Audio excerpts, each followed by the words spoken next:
बच्चों बच्चों आज हम कविता पढ़ेंगे। मत बांटो इंसान को। मत बांटो इंसान को, इसका मतलब है सभी मनुष्य को समान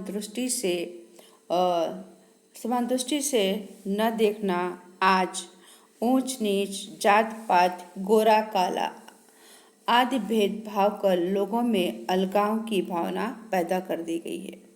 सभी मनुष्य के खून में एक ऐसी लालिमा तथा उनमें एक ऐसी भावना को भी अनदेखा कर केवल उनको बाहरी स्वरूप पर ध्यान दिया गया है। इस प्रकार इंसान का बंटवारा लोगों ने कर लिया है। बच्चों, इस कविता के जो कवि हैं विनय महाजन, यह कविता प्रसिद्ध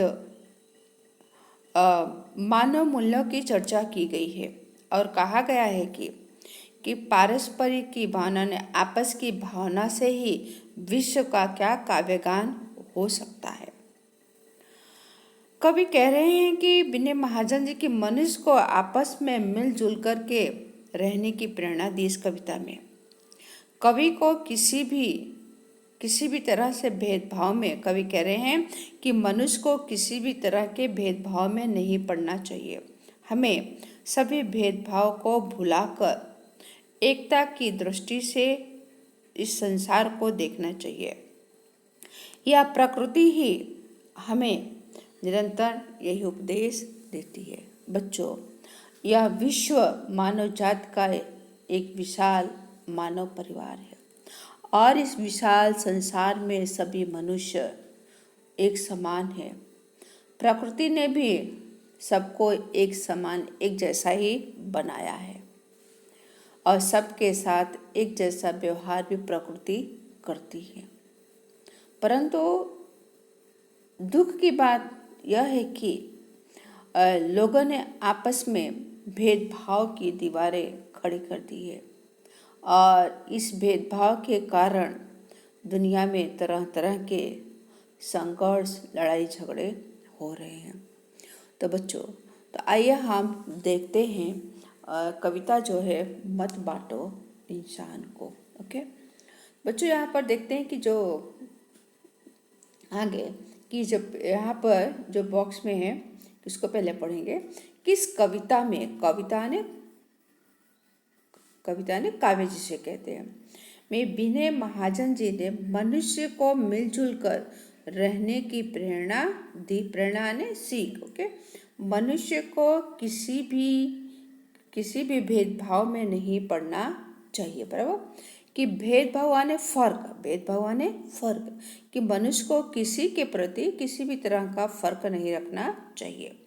हमें सभी भेदभावों को भुलाकर एकता की दृष्टि, एकता ने एक, दृष्टिया ने नजर, बराबर हम सभी को भेदभाव को भुलाकर सबको एक समान नज़र से इस संसार को देखना चाहिए। संसार यानी दुनिया, जगत, इस संसार को हम सभी को देखना चाहिए। यह प्रकृति भी हमें निरंतर यही उपदेश देती है। प्रकृति भी क्या, हमें यही लगातार हमें यही उपदेश देती है। इस कविता में एकता, मिलजुल कर रहना, समानता आदि मूल्य समाविष्ट है। समावेश किया गया है इस कविता में क्या समावेश है?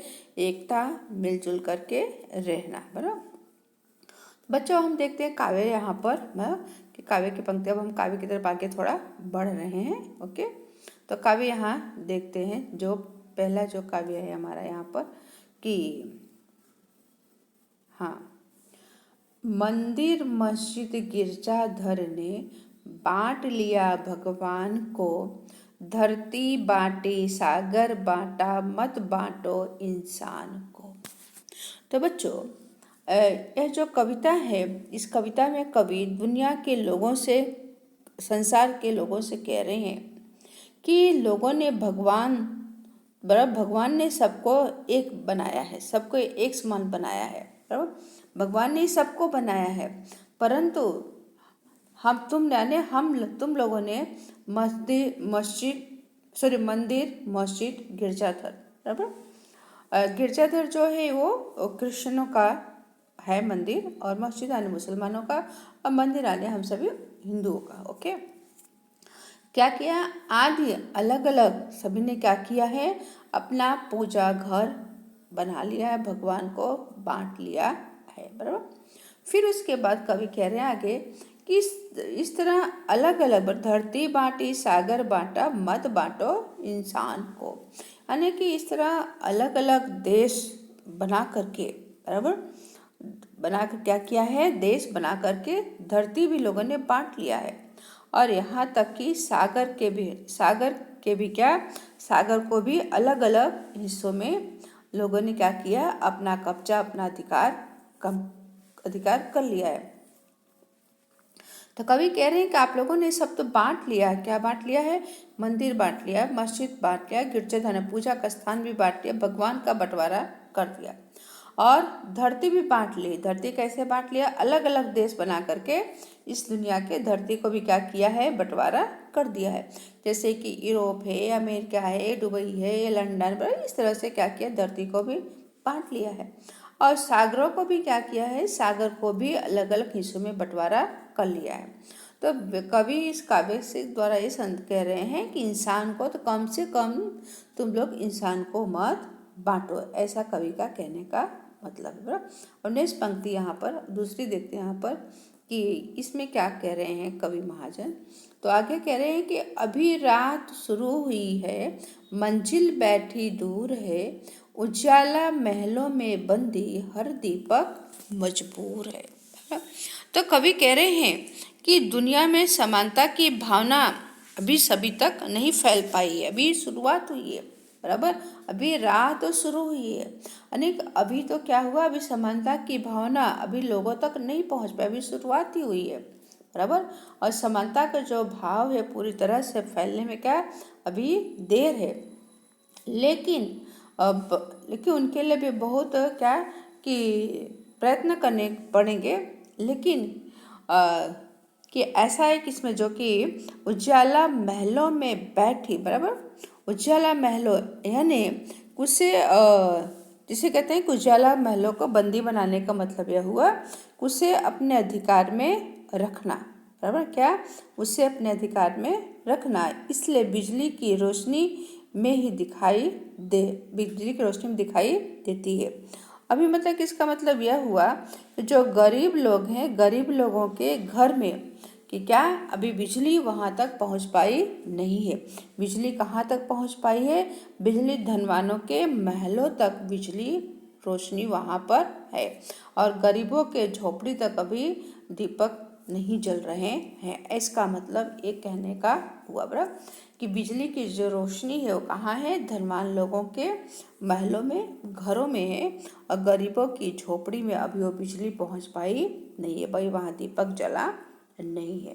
कि बच्चों, फिर आगे की जो पंक्ति है यहाँ पर नेक्स्ट जो है कि नेक्स्ट जो पंक्ति में है यहाँ पर कवि कह रहे हैं कि आगे, हाँ,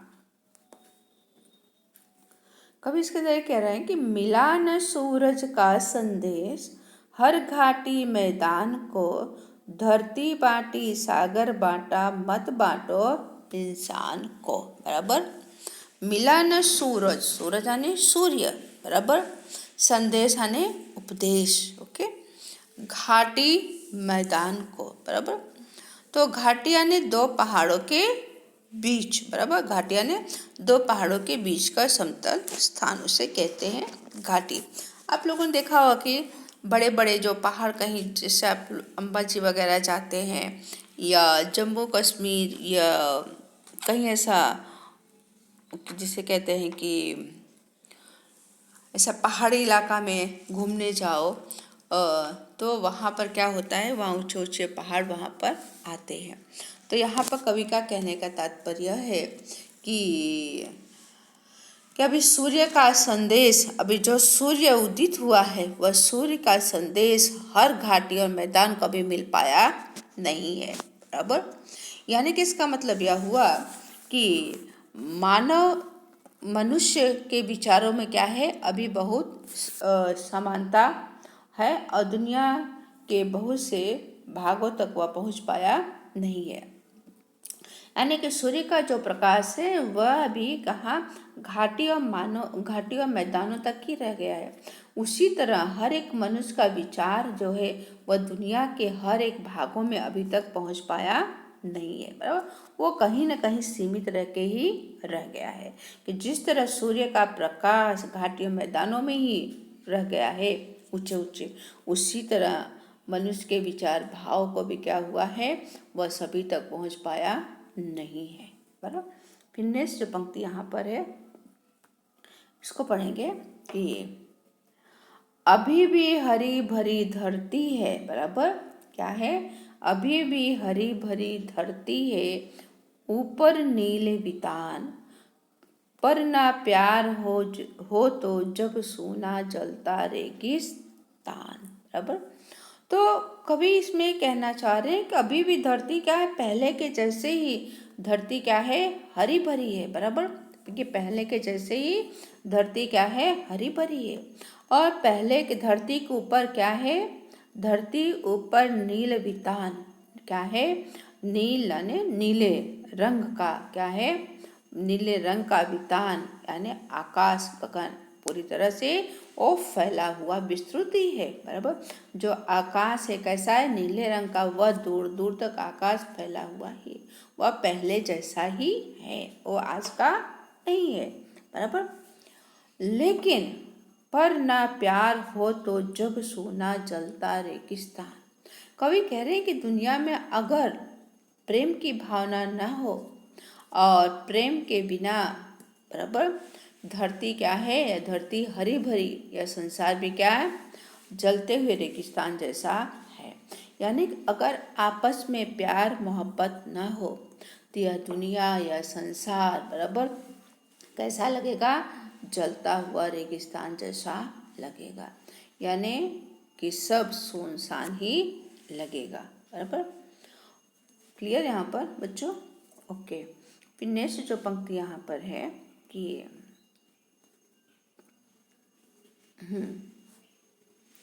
नेक्स्ट यहाँ पर जो पंक्ति है कि अभी प्यार का जल, सॉरी, हाँ,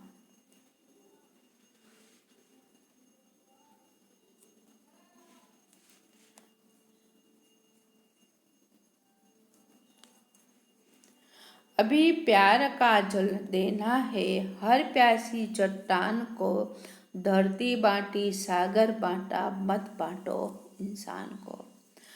चट्टान आने पत्थर, प्यार ने स्नेह, जल आने पानी, बराबर। तो कवि इसमें कहना चाह रहे हैं कि हमें जो चट्टान है, जो पत्थरे हैं, बराबर, कि ऐसे भी संसार में लोग हैं, बराबर, सभी धर्म के लोग। जैसे यहाँ पर चित्र में देखेंगे कि यहाँ बताया हुआ है कि ईसाई है, बराबर, यहाँ देखेंगे, देखें, ईसाई है, सिख है, पारसी है, मुस्लिम है, हिंदू है, बराबर। ऐसी अनेक जातियाँ इस धरती पर क्या बसी हुई हैं। और अनेक सभी जातियाँ क्या हैं, सब जातियाँ हर एक तरह से संतुष्ट खुश नहीं है। हर एक का चेहरा क्या मुरझाया हुआ है। जिस तरह चट्टान या पत्थर आप लोगों ने देखा होगा, तो उसी तरह ऐसे लोगों के हृदय, ऐसे लोगों के मन जो हैं वो क्या प्यार के लिए तरस रहे हैं, बराबर। ऐसे लोगों का जो हृदय है, बराबर, कि क्या, जिसके दिल पत्थर की तरह हो गए हैं क्योंकि वहाँ उन्हें अपनापन मिला नहीं है। ऐसे हृदय वाले, ऐसे दिल वाले लोग क्या प्यार के लिए तरस रहे हैं। और इनको हमें क्या करना है, प्यार का क्या करना है, सिंचन करना है। कैसा सिंचन? जिस तरह पानी कैसा होता है, ठंडा होता है, बराबर। तो वैसे ही हमें इनके प्रति शीतलता, बराबर, ठंडक, प्यार, स्नेह से इनके साथ क्या पेश आना है। तो हमें अपने प्यार की शीतलता से क्या करनी है, इनकी प्यास को बुझानी है। कौन सी प्यास? स्नेह की प्यास, प्यार की प्यास, बराबर, जो इनके अंदर इन्हें मिल पाया नहीं है, एक अपनत्व की प्यास। ओके। नेक्स्ट बच्चों जो पंक्ति है यहाँ पर देखते हैं कि यहाँ पर, हाँ, साथ उठे सब तो पहरा हो, सूरज का हर द्वार पर, हर उदास आंगन का हक हो, खिलती हुई बहार पर। साथ उठे सब तो पहरा। तो कवि कह रहे हैं, अगर सूरज का प्रकाश तभी सबको मिल पाता है जब लोग क्या एक साथ जगते हैं, बराबर। साथ उठे सब तो, बराबर, कि जब सूरज का प्रकाश सबको तभी मिल पाता है जब सूर्य की किरणों का, कुछ लोग क्या होते हैं, सोए हुए होते हैं, उठे हुए नहीं होते हैं, बराबर। तो जो सोए हुए होते हैं उनका दरवाजा खिड़की क्या होता है, सब बंद होता है। जैसे यहाँ सूरज का हर द्वार पर, बराबर। जब लोग सुबह जल्दी उठकर क्या करेंगे, अपने घर का दरवाजा खोल देंगे, और जब घर का दरवाजा खोलेंगे तो क्या होगा, उनके घरों में सूरज का प्रकाश आएगा। और फिर हर उदास आंगन का हक हो, खिलती हुई बहार।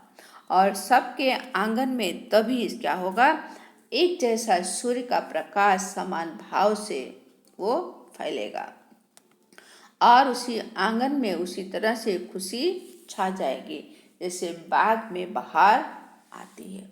यानी कि यहाँ पर पूरा कहने का मतलब यह है कि सबको सुबह क्या करना है, जल्दी उठना है। जल्दी उठेंगे तभी सूर्य का प्रकाश सभी को एक समान मिल पाएगा, और एक साथ जब जगेंगे सबका दरवाजा खोल देंगे। किसका दरवाजा, प्यार का, स्नेह का। जैसे सूर्य उदित होता का दरवाजा खोल देते हैं, क्या होता है, सूर्य का किरणों का प्रकाश चारों तरफ घर में फैल जाता है। घर क्या होता है, उजाला उजाला हो, रोशनी रोशनी हो जाती है। उसी तरह हमें भी सुबह जल्दी उठ के अपने घर का दरवाजा खोलना है और सूर्य की किरणों का प्रकाश आएगा। लेकिन यहाँ पर कवि का कहने का मतलब यह भी है कि मनुष्य को सभी के प्रति जिस तरह सूर्य का प्रकाश लोगों के घरों तक जाता है, उसी तरह मनुष्य भी आपस में एकता स्नेह का भाव लोगों तक पहुँचाए, बराबर। जिस जैसे बाग में क्या होता है, बाग में बहार आ जाती है, मौसम सुहाना हो जाता है, उसी तरह लोगों के दिल में स्नेह प्यार पहुँचा करके क्या करना है, उनके अंदर भी वही भाव स्नेह प्यार का, बगीचे का, जिस तरह बगीचा हरा भरा रहता है, फूलों से खिला रहता है, उसी तरह मनुष्य के अंदर भी क्या, हमें उनके हृदय के, उनके मन को क्या करना, फूलों की तरह हमें उन्हें खिलाना है। क्योंकि कितने लोग ऐसे हैं जो दुखी हैं और परेशान हैं, छोटी छोटी बातों को लेकर के। बहुत सारी चीज़ें ऐसे जीवन में होती हैं, ऐसा कभी संदेश दे रहे हैं।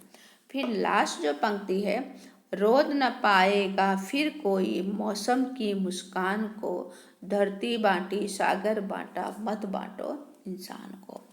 कवि कह रहे हैं, रोदना ने कुचलना।